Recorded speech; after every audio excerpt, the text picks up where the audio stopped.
Welcome back. നമുക്കിന്ന് ചൂടെ detail ആയിട്ടുള്ള നമ്മളെ എക്സ്റ്റേണലി ഇൻഫ്ലുവൻസ് ചെയ്യുന്ന എന്തൊക്കെയാണെന്ന് നോക്കാം. We have been doing a lot of internal work till now. Today we look at the external level. നാം ജീവിക്കുന്ന ഈ ലോകം എന്ന് പറയുന്നത് കോൺസ്റ്റന്റ്ലി ജീവിക്കുന്ന വേൾഡ് എന്ന് പറയുന്നത് constantly shaping the choice you make. അത് നമ്മളിപ്പം ശ്രദ്ധിച്ചാലും ശ്രദ്ധിച്ചില്ലെങ്കിലും നമ്മളെ എൻവയോൺമെന്റ് എന്നെ ഡിപ്പെൻഡ് ചെയ്തുകൊണ്ടാണ് നമ്മൾ ഓരോ ഡിസിഷനും എടുക്കുന്നത്, ചോയ്സ് എടുക്കുന്നത്. ഇൻഫാക്ട് നമ്മുടെ ലൈഫിനെ ഡിസൈൻ ചെയ്യുന്നത് ഒരു പരിധി വരെ എൻവയോൺമെന്റിന് റോളുണ്ട്. അതുകൊണ്ടാണ് എൻവയോൺമെന്റ് ഷേപ്പ് ബിഹേവിയർ എന്ന് പറയുന്നത്. ജെയിംസ് ക്ലിയർ ആറ്റോമിക് ഹാബിറ്റ്സ് പറയുന്ന ഒരു കാര്യമുണ്ട്, environment is the invisible hand that shapes human behaviour. അപ്പൊ നമ്മൾ എടുക്കുന്ന ഓരോ ചോയ്സും നമ്മൾ കാണുന്നതോ നമുക്ക് ആക്സസ് ആയിട്ടുള്ളോ ഈസി ആയിട്ട് ആക്സസ് ചെയ്യാൻ പറ്റുന്നതോ കാര്യങ്ങളുമായിട്ട് റിലേറ്റ് ചെയ്തിരിക്കും. ഒരു എക്സാമ്പിൾ പറയണമെങ്കിൽ, വലിയ പ്ലേറ്റിൽ ഭക്ഷണം കഴിക്കുന്ന ആൾ കുറച്ചുകൂടെ നോർമൽ കഴിക്കുന്നതിനേക്കാളും കൂടുതൽ കഴിക്കും. അതുപോലെ നമ്മൾ രാവിലെ ഉണർന്ന് എഴുന്നേറ്റ് വരുമ്പോൾ തന്നെ ജിമ്മിലേക്ക് പോകാനുള്ള എക്സസൈസ് കാണുകയാണെങ്കിൽ ജിമ്മിൽ പോകാനുള്ള റെസിസ്റ്റൻസ് കുറയും.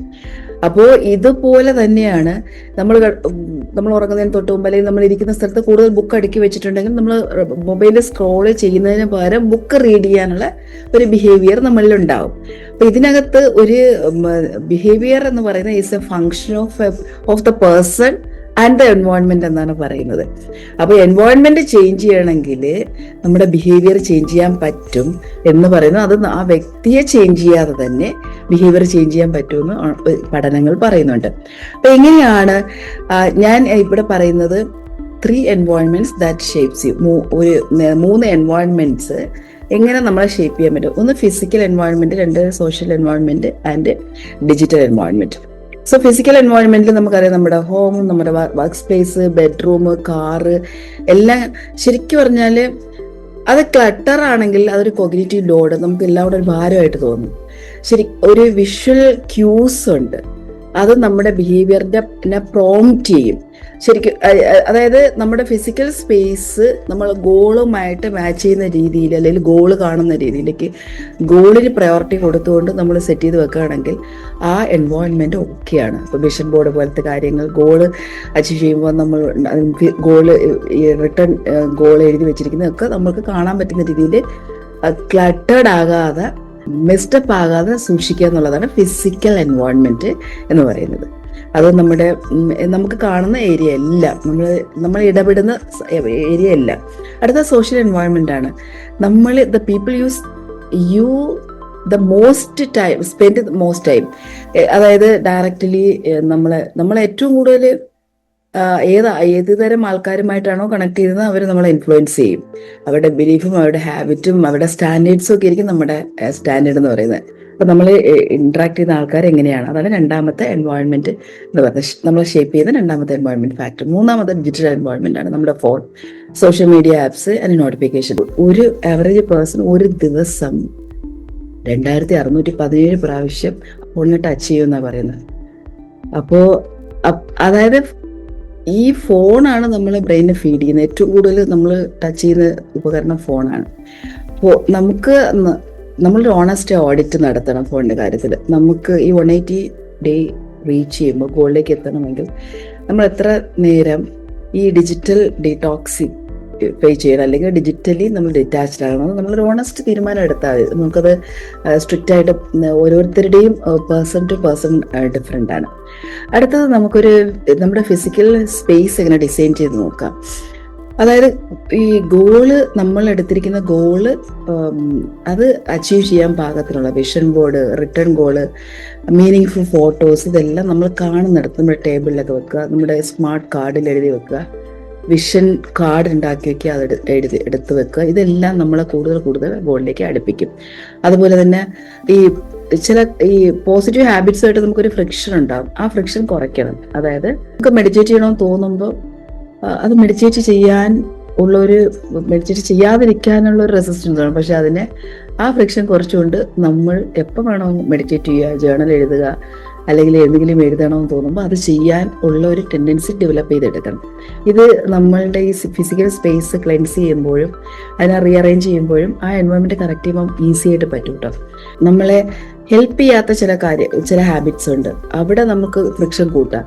അതായത് ചിലപ്പോൾ നമ്മൾ പറയില്ലേ, സോഷ്യൽ മീഡിയ ആപ്സ് കുറേ കാര്യങ്ങൾ നമ്മൾ അതിനകത്തേക്ക് നെറ്റ്ഫ്ലിക്സ് അല്ലെങ്കിൽ അതർ OTT പ്ലാറ്റ്ഫോംസ് ഒക്കെ കൂടുതൽ യൂസ് ചെയ്യുന്നവരാണെങ്കിൽ അത് യൂസ് ചെയ്യുന്നതിൻ്റെ അളവ് കുറയ്ക്കാം. ഒരു ഡെഡിക്കേറ്റഡ് സ്പേസ് നമ്മുടെ എൻവയോൺമെന്റിൽ തന്നെ, നമ്മുടെ റൂമിലോ എവിടെയെങ്കിലും നമുക്ക് ഡെയിലി പ്രാക്ടീസിന് ഒരു സേക്രഡ് സ്പേസ്, ഒരു കോർണർ, ഒരു ചെയറും ടേബിളും ഒക്കെ ഉള്ള ഒരു സ്പേസ്, അതൊരു ഡെഡിക്കേറ്റഡ് സ്പേസ്, ഒരു സേക്രഡ് സ്പേസ് ആയിട്ട് നമ്മൾ അസ്യൂം ചെയ്ത് എടുക്കുകയാണെങ്കിൽ കുറച്ചുകൂടി ഫോക്കസ്ഡ് ആവും. നമ്മുടെ ആ എൻവയോൺമെന്റിൽ നമ്മൾ ഡിസൈൻഡ് ആവും. ഒരിക്കൽ കൂടി പറയാം, സോഷ്യൽ ആൻഡ് ഡിജിറ്റൽ സർക്കിൾ എന്ന് പറയുന്നത് 5 ആളുകളെ, നമ്മൾ ഏറ്റവും കൂടുതൽ ടൈം സ്പെൻഡ് ചെയ്യുന്ന 5 വ്യക്തികളെ, നമ്മളെപ്പോഴും കാണുകയും കേൾക്കുകയും ചെയ്യുന്ന 5 ആൾക്കാരെ നമ്മളൊന്ന് എടുത്തു വെക്കും. നമ്മൾ അറിയാതെ തന്നെ ആ വ്യക്തി നമ്മളെ സ്വാധീനിക്കും. അപ്പോൾ നമ്മൾ ചൂസ് ചെയ്യുന്ന 5 ആളുകൾ നമ്മളെ എലിവേറ്റ് ചെയ്യുന്നവരാണോ, അതോ നമ്മളെ ഡിപ്ലീറ്റ് ചെയ്യുന്നവരാണോ, അതോ നമ്മളെ ഇതേപോലെ കീപ്പ് ചെയ്യുന്നവരാണോ? ജഡ്ജ്മെന്റിലാകേണ്ട ആ ഡേറ്റ എടുക്കുക. അങ്ങനെയാണെങ്കിൽ നമ്മളൊരു ഡിസിഷൻ എടുക്കണം. നമ്മൾ റിലേഷൻഷിപ്പ് ലീവ് ചെയ്യണമെന്നൊന്നും അല്ല ഞാൻ പറയുന്നത്, പക്ഷെ ഒരു റൈറ്റ് ചോയ്സ് എടുക്കണം. നമ്മൾ ഗ്രോ ചെയ്യാൻ പോകുമ്പോൾ, നമ്മൾ അടുത്ത സ്റ്റെപ്പിലേക്ക് മൂവ് ചെയ്യുമ്പോൾ, നമ്മൾ എലിവേറ്റ് ചെയ്യുന്ന ആൾക്കാർ നമ്മുടെ ഒപ്പം ഉള്ളതാണ് എപ്പോഴും നല്ലത്. അല്ലാത്തവരാണെങ്കിൽ പോലും ഒരു ബൗണ്ടറി ഇടുക. നമ്മളെ ഡ്രെയിൻ ചെയ്യുന്ന ആൾക്കാരുമായിട്ടുള്ള സഹവാസം കുറച്ച് കുറയ്ക്കുക. അതായത് ഒരാഴ്ചയിൽ ഒരു ദിവസമെങ്കിലും നമ്മളെടുക്കുന്ന ഒരു കണ്ടന്റ്, നമ്മൾ ഇമ്മൻസ് ധാരാളം കണ്ടന്റ് കൺസ്യൂം ചെയ്യുന്നു ഡേ ബൈ ഡേ. അത് നമ്മളെ ഇൻസ്പയർ ചെയ്യുന്നതാകാം, എഡ്യൂക്കേറ്റ് ചെയ്യുന്നതാകാം, നമ്മളെ എനർജൈസ് ചെയ്യുന്നതാകാം, അല്ലെങ്കിൽ നമ്മൾ കമ്പാരിസനോ ഡിസ്ട്രാക്റ്റോ അല്ലെങ്കിൽ ഡ്രെയിൻ ചെയ്യുന്നതോ ഒക്കെ ആകാം. അപ്പോൾ ഈ എടുക്കുന്ന കൺസ്യൂം ചെയ്യുന്ന കണ്ടന്റ് എല്ലാ ദിവസവും ഒരേപോലെ അല്ലെങ്കിൽ കൂടുതൽ കണ്ടന്റ് എടുക്കുന്നു, നമ്മൾ ബ്രെയിൻ ഡ്രെയിൻഡ് ആവും. ഒരു ദിവസം ഒരു ഡിജിറ്റൽ ഡയറ്റ് കൊടുക്കണം, ഒന്നും എടുക്കണ്ട, റിലാക്സ് ചെയ്യുക. അപ്പോൾ നമ്മൾക്ക് ശരിക്കും പറയുകയാണെങ്കിൽ ഒരു ദിവസം അങ്ങനെ ഒരു ഡിജിറ്റൽ ഡീടോക്സ്, ഡിജിറ്റൽ ഡയറ്റ് എടുക്കുന്നത് അടുത്ത ദിവസങ്ങളിൽ കൂടുതൽ ഷാർപ്പാകാനും മെമ്മറൈസ് ചെയ്യാനും നമ്മളെ ഹെൽപ്പ് ചെയ്യും.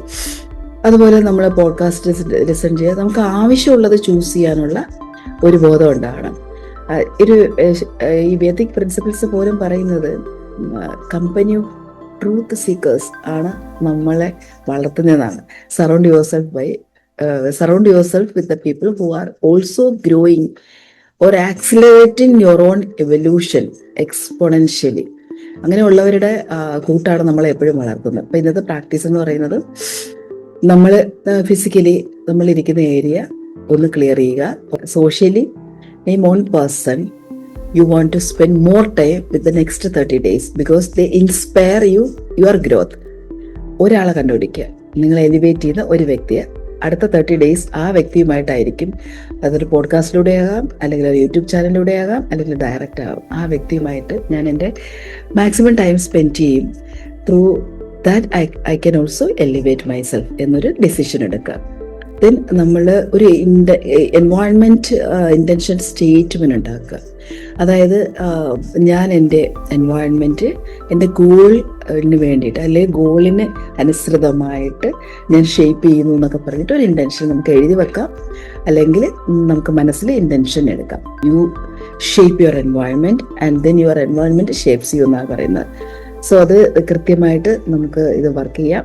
ഇത് വർക്ക് ചെയ്യുന്നതോടുകൂടി തന്നെ നമ്മളിലേക്ക് ഉണ്ടാകുന്നൊരു ചേഞ്ച് നമുക്ക് എക്സ്പീരിയൻസ് ചെയ്യാൻ പറ്റും. തീർച്ചയായിട്ടും ഈ ചേഞ്ച് നിങ്ങളുടെ ഗോളിലേക്ക് എളുപ്പം എത്തിക്കുന്നതായിരിക്കും.